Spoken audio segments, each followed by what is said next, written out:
So I'm sure most people have heard of the Stanford prison experiment, right? It was an experiment done at Stanford University in the 1970s where a bunch of college students, college guys, were recruited, or they were paid to be part of an experiment where half of them would be prisoners and half of them would be prison guards. And it was supposed to run for 2 weeks. And it was, it was meant to determine like how easily people can be broken, how easily they can be broken down, and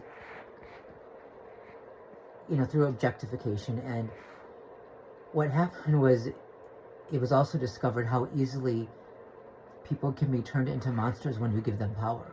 People who seem nice, ordinary guys, can become sadists and just cruel beyond measure when given power over others, a uniform, right? Told that they're better than them. And so the experiment was actually terminated after 6 days because the abuse got so bad. Anyway, so yeah, I heard about that a long time ago, and I just watched, there was a movie based on it. I just watched the movie. I'm not easily disturbed by movies very often. But this was hard to watch. This was so hard to watch. Like, halfway through, I'm thinking, can this end? Like, is this going to end soon? I really wish this would end. It was brutal. And from the start,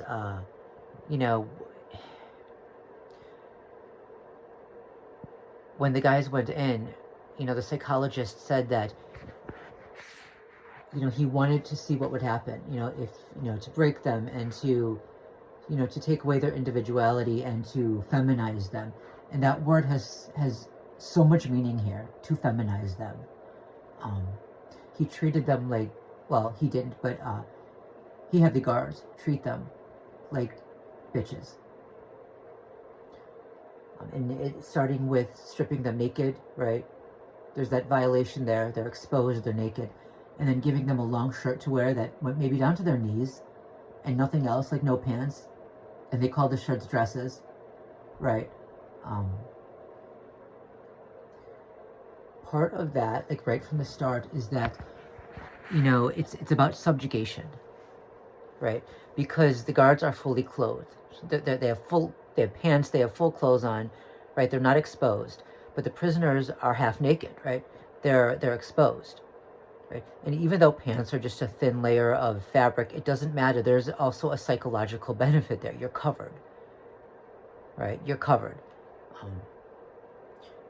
When you're wearing a dress, especially when it's forced on you, right? And you're not allowed to wear pants underneath it, you are exposed. That's a form of subjugation, right?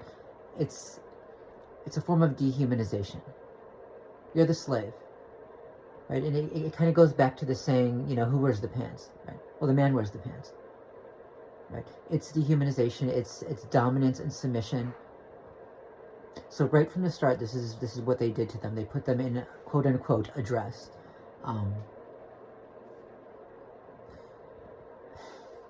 They are being feminized, right? And then there's, just the fact that because the guards were able to get away with so much, they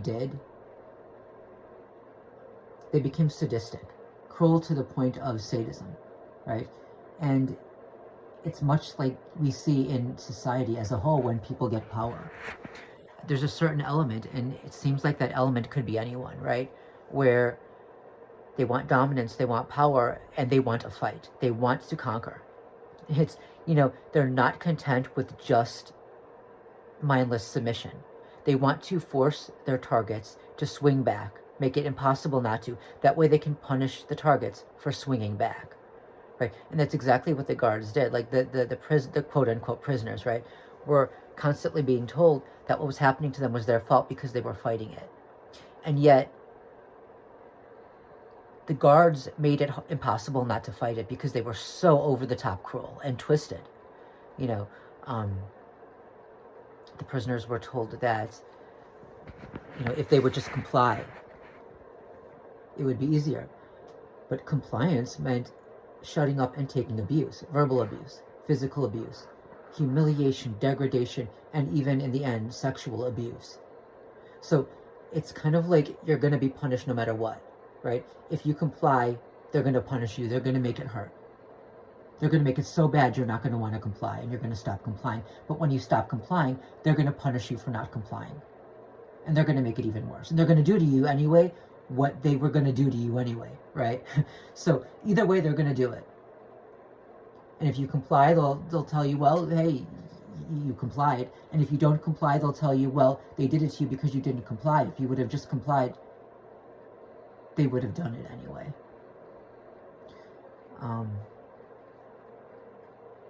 You know, and in the end, you know, the prisoners began to break down, right?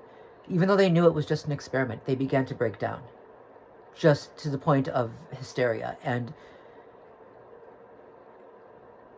you know, it was very hard to watch. It was extremely hard to watch.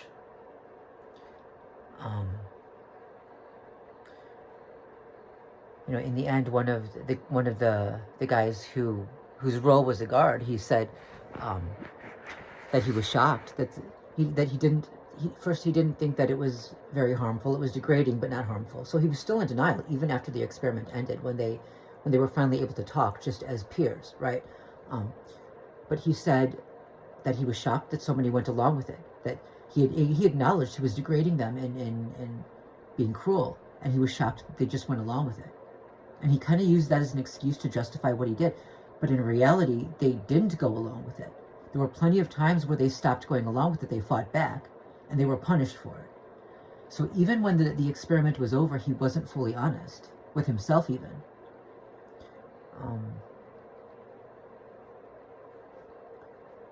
You know, this is unfortunately human nature.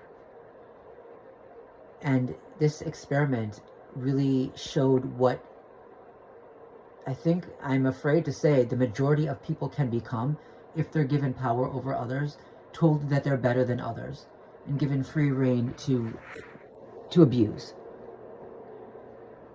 Now, they were given like certain restrictions, like they couldn't cause physical harm, but they didn't stick to that. They caused physical harm. Now imagine if they weren't given any restrictions at all. This is unfortunately the nature of so many people. Like, they're looking for a fight. They want a fight. They want to subjugate. They want to conquer. And for that, they need people who are willing to fight back. You know, some of the prisoners were told that they antagonized the guards into doing things to them. But the truth is, it was the opposite.